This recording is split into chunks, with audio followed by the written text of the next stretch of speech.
mean, I have actually worked on this ship for 6 years, in the 1995 to 2001. And it was my pleasure to do so. We were just saying now, it's disbelief really that we're now back here.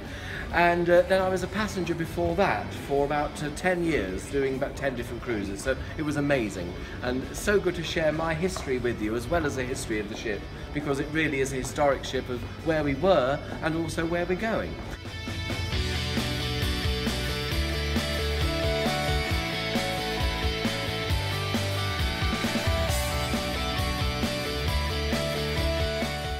The bell was turned upside down, the clapper was taken out, it was filled with water, and 2 babies were baptised using this bell. And they were both called Elizabeth, which I think was lovely. They weren't related, it was on 2 different circumstances, but nonetheless, in my tenure, I know of 2 babies, and I'm sure there would have been more. But I think that's quite something, to be baptised using the bell of the QE2. That's quite extraordinary. The books you see around here and there were 6,000 books in our library. We were the largest afloat when we were in service, and most, if not all, have got the QE2 library stamped on them. Now looking at the cross-section of the QE2, and this is how it would have looked from the launch to about 1972.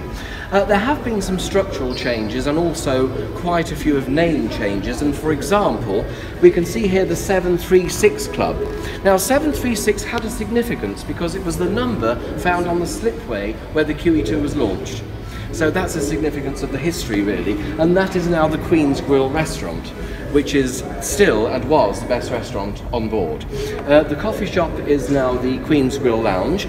The Britannia restaurant we will see later, and that is now the Mauritania. So a lot of name changes. Structurally, not much change around here, some towards here in regards how the decks were slightly positioned. You will see here first class pool. I don't like to use the term class, but it was a 2-class ship on some transatlantic journeys, first and transatlantic. The quarter deck would be first class, upper deck transatlantic. So that's how it was structured. We did have a hospital on board, and that had about 6 beds and an operating theatre with x-ray machine, dentist, optometrist, and we did operations such as tonsillectomy, appendectomy, that sort of thing, but we wouldn't do cardiac work. If there was any cardiac or heart work, the patients would be medevaced off.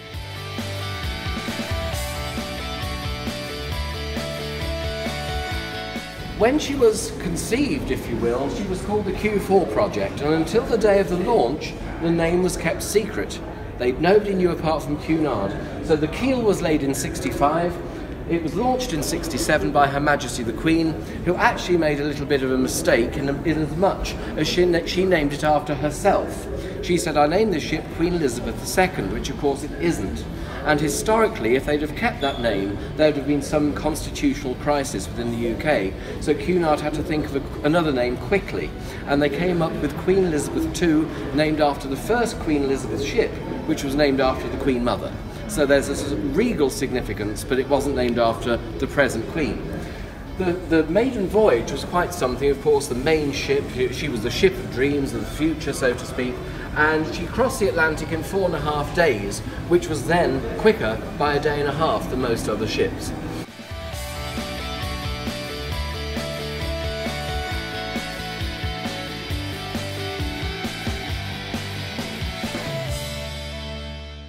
She started off as a passenger. Unfortunately, her husband died whilst he was on board, and after his funeral she said, "Well, I'm going to sell my house and live on the QE2," which she did at a cost of £3,500 a month for 14 years. Now in the 1980s, a lady called Margaret Thatcher was of course Prime Minister of the UK, and the Conservative government did say that the ship was going to go to the Falklands.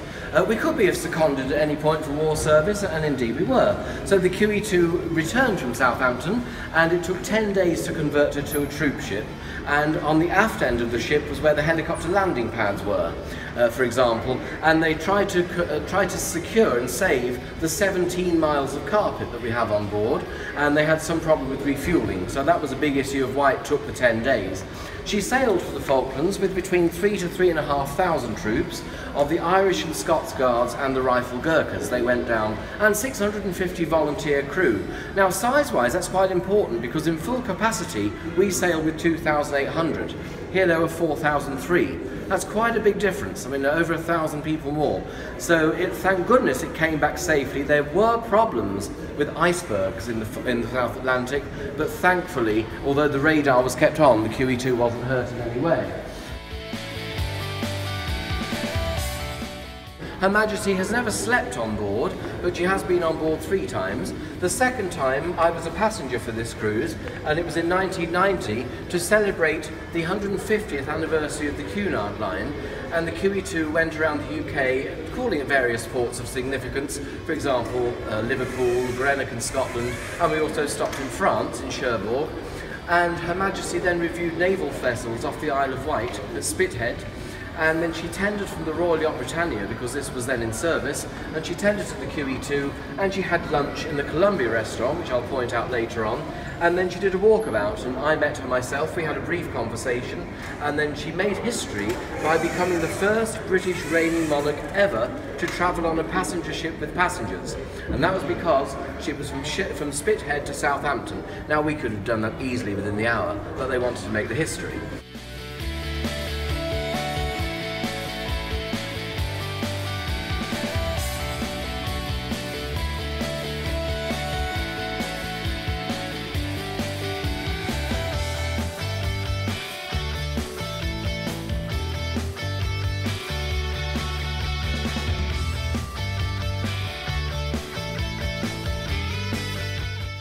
But it holds 531 passengers.